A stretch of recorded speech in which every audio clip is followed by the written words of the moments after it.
Chapter 1. The Invisible Man. Get ready. What would you do if you had the power of being invisible? Can it happen in reality? The play you are going to read is about an invisible man. It has been adapted from the famous play The Invisible Man by H.G. Wells. Let's see what happens when the people at a small inn discover that a traveler staying with them is actually invisible. Characters: Griffin, a scientist whose experiment helps him to become invisible, but he cannot become visible again. Mrs. Hall, the wife of a local innkeeper.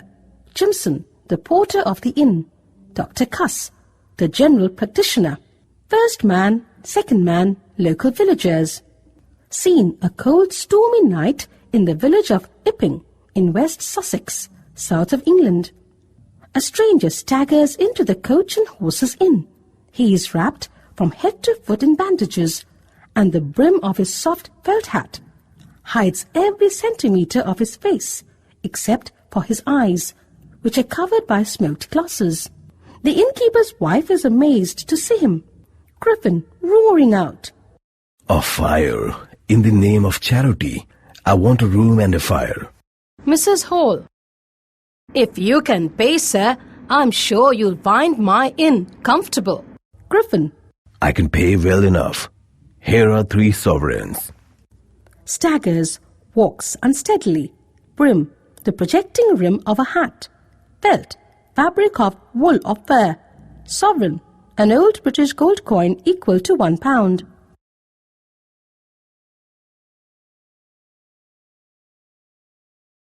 Mrs. Hall, taken aback. 3 sovereigns? Yes, sir. Right away, sir. Please step this way and I'll show you the finest room we have. Griffin, "It needn't be fine, just so long as there is fire and a good, stout door with a lock. I wish to be warmed and fed and left alone." Mrs. Hall, "Yes, sir. I'll ask the porter to light a fire immediately. Oh, will this room suit?" Griffin, "Yes, it'll do perfectly."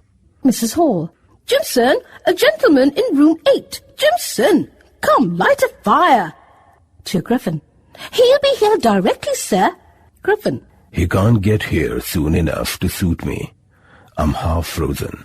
Mrs. Hall, "I should think so, sir, travelling on such a night as this. I'll see to some supper for you. May I take your hat and coat, sir, to dry them out? You're soaked through, I shouldn't wonder."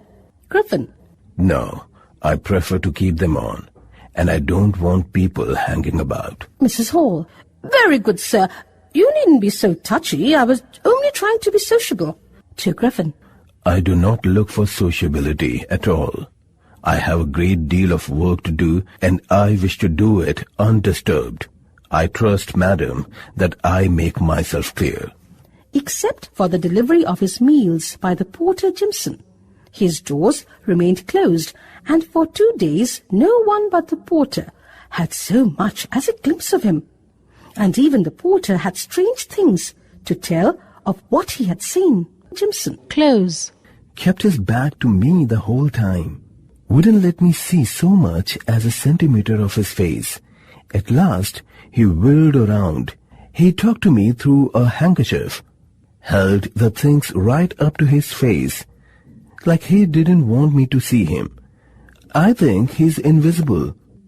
Mrs. Hall, laughing, "You're a superstitious old fool, Jimson. Your mind must be wandering."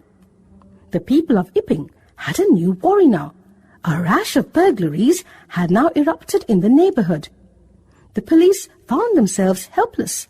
Sums of money just seemed to vanish into thin air. And then one day, Dr. Cuss, who was taking collections for the new nursing home, came running down the stairs of the Coach and Horses, his eyes ablaze with fright. Mrs. Hall, concerned, "Why, Dr. Cuss, you look as though you've seen a ghost." Porter, a person who carries our baggage. Touchy, one who gets angry at a slight provocation.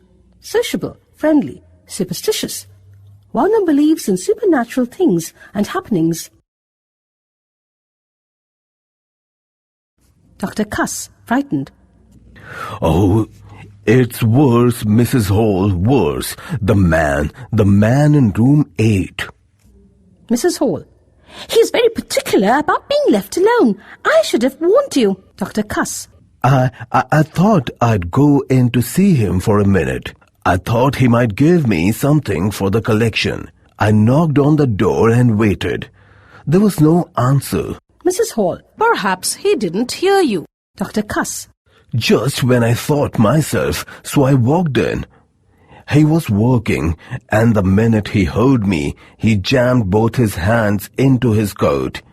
But I was able to see he had no hands, just empty sleeves. And when he turned around, he had no face. You can see right through him, except where there's clothing covering him. That's why he always wears the bandages, and the hat, and the smoked glasses.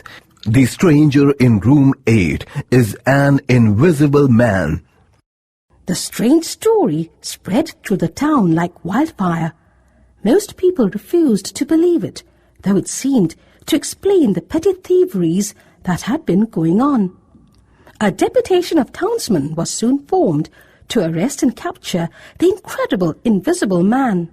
Dr. Cuss, in a whisper. Should we knock on the door or burst right in? Jimson. No use knocking. It would only warn him. Jammed, thrust violently, deputation, appointing a person to act in place of another.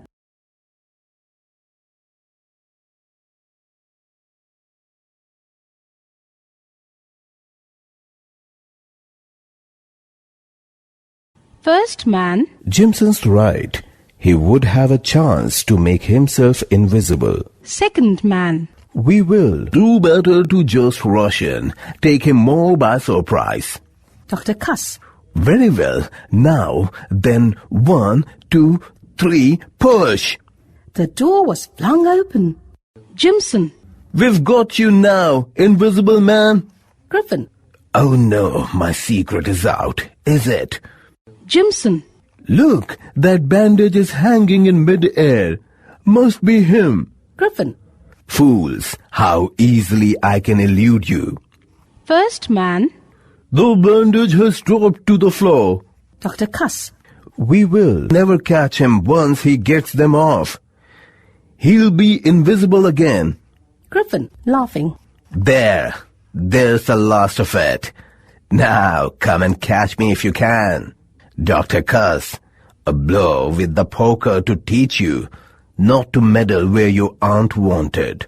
There was a sharp blow, and Dr. Cuss fell. Griffin. You'll never catch me. Nobody can catch the invisible man. Ha ha ha ha.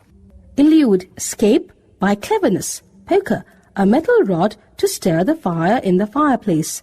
Meddle, deliberately trying to interfere in things that you do not understand.